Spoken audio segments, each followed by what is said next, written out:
Hidup 3S. Hidup! Bayar SHT sekarang. Bayar! Jangan menjolimi lagi kami. Bayar SHT!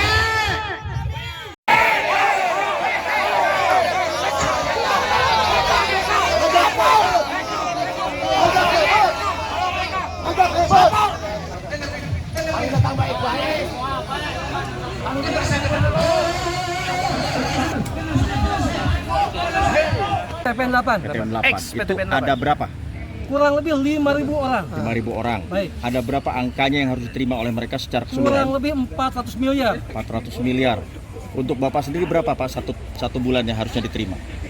Itu tidak tiap bulan, harus sekaligus dibayar. Sekaligus berapa Bapak Nilai dapatnya? saya 767 juta. Harus diterima. Harus terima, seharusnya itu 3 tahun yang lalu. Sekarang saat Bapak TSK. terima nggak? Udah terima belum? Baru 6 juta 6 juta tuh dalam tiap 2 bulan tahun terakhir. atau Tiap dicicil? tahun 3 juta, 3 juta.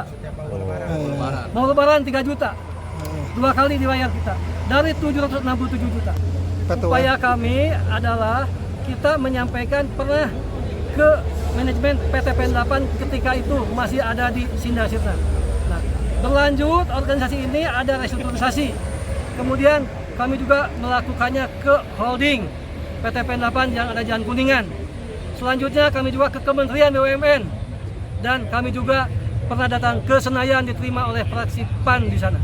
Pengadilan niaga belum, karena kami belum mendapatkan kesempatan untuk duduk bersama. Sebelum kami membahas hukum, tentunya kami harus bertemu dengan pihak manajemen. Seperti apa komitmennya, baru kami langkah seperti itu. Rata-rata kalau pegawai di sini yang pensiunan itu sudah bekerja berapa puluh tahun, Pak? Termasuk Rata-rata Bapak sendiri? Saya 29 8 bulan, 29 tahun 8 bulan. Yang lain, Pak? 30 tahun. Saya Yang lain 35 tahun, Pak. ada yang 35, ada yang 30. Saya 37 tahun, Pak, lebih 8 bulan. Oke. Artinya kalau hitungan yang 700 juta yang tadi Bapak terima itu berdasarkan hitungan dari pensiun itu, hitungan-hitungan dari komitmen Masa kerja. golongan ya? Masa kerja Dan golongan, dan ya? golongan Golongan, ya? yang ada rumusnya, perkaliannya ada di bagian SDM. Pak, selama hampir 5 tahun ini Pak, dampak buruk yang diterima oleh para Pensiunan. purnawirawan ini apa?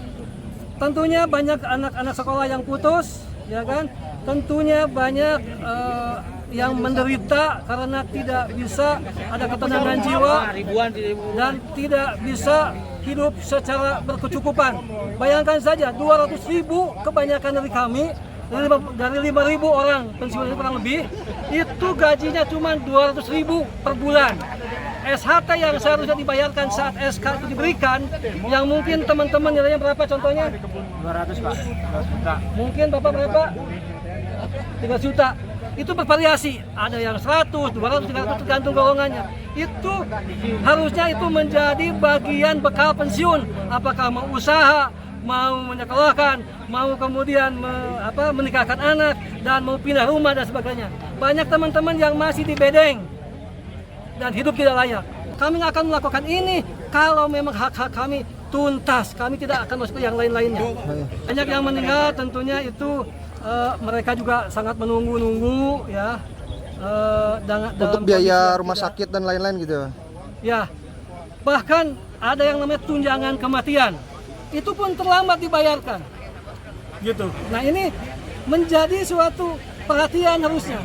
Ya, orang SHT-nya nggak dibayar, jubilium belum dibayar, uang cuti nggak dibayar, sampai orang yang bersangkutan meninggal pun itu tunjangan kematiannya belum dibayar.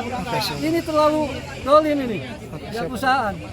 Sementara perusahaan untung tahun 2022 untung 5,6 triliun, tahun 2023 untung 5,3 triliun, tahun ini pertengahan ini katanya untung 3 triliun.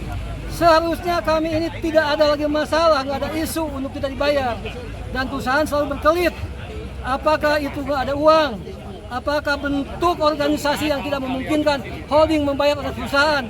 Ataupun bentuk-bentuk yang lainnya? Dan itu seharusnya kami tidak mau tahu. Kenapa? Karena hak-hak kami tidak ada urusan dengan kinerja. Hak-hak kami itu seperti bapak-bapak yang masih aktif, punya gaji.